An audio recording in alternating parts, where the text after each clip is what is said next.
Bismillahirrahmanirrahim. Assalamualaikum warahmatullahi ta'ala wabarakatuh. Alhamdulillahi rabbil alamin. Wal aqibatu lil muttaqin. Wala udwana illa 'alal zalimin. Asyhadu an la ilaha illallah al-malikul haqqul mubin. Wa asyhadu anna Muhammadan abduhu wa rasuluhu shadiqul wa'dil amin. Qala Allah ta'ala fi kitabil karim.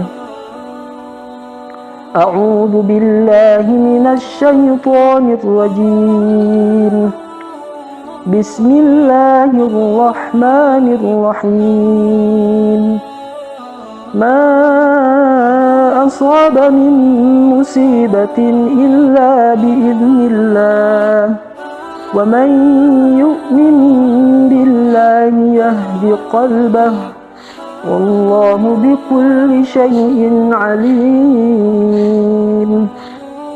Al-ayah sadaqallahul azim. Hadirin wal hadirat yang Allah muliakan, ayat ini merupakan surat cinta dari Allah subhanahu wa ta'ala kepada segenap hambanya. Ayat ini menjadi support, menjadi penyemangat bagi orang-orang yang beriman khususnya. Di dalam ayat ini Allah mengatakan, ma asaba min musibatin illa biidnillah. Tidak ada sesuatu musibah yang menimpa seorang hamba illa biidnillah, kecuali itu semuanya atas izin dari Allah Subhanahu wa taala. Wa may yu'min billahi yahdi qalbah, dan barang siapa yang beriman.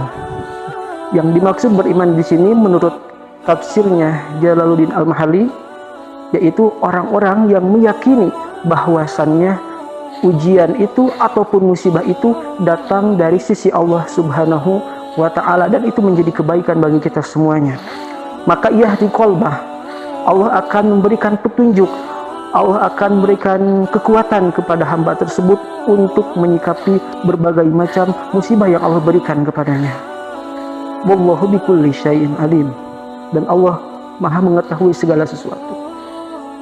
Hadirin wal hadirat rahimakumullah, yang namanya musibah, yang namanya rezeki, yang namanya sesuatu yang mengenakan ataupun yang tidak mengenakan, itu semuanya real datang dari Allah Subhanahu wa ta'ala, dan itu menjadi kebaikan bagi kita semuanya. Yang terkadang kita menganggap musibah itu merupakan penderitaan, merupakan siksaan, tetapi di balik musibah itu bisa jadi itu kebaikan untuk kita semuanya.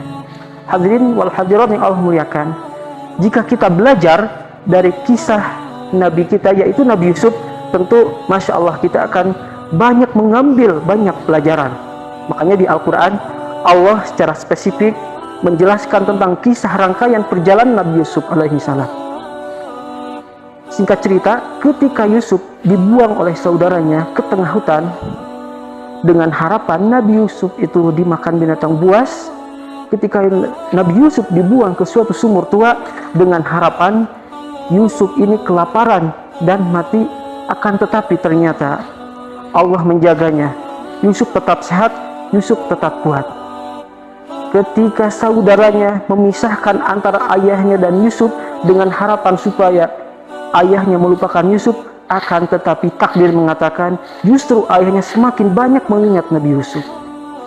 Dan ketika Nabi Yusuf diambil atau dibawa oleh para kafilah dagang untuk dijual, di situ takdir Allah mengatakan bahwa Yusuf mendapatkan jalan untuk menjadi raja di negeri itu.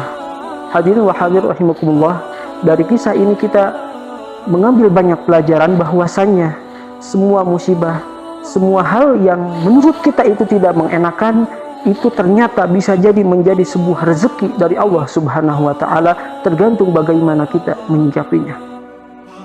Di dalam ayat tadi mengatakan wa may yu'min billahi yahdi qalbah, Allah akan memberikan petunjuk.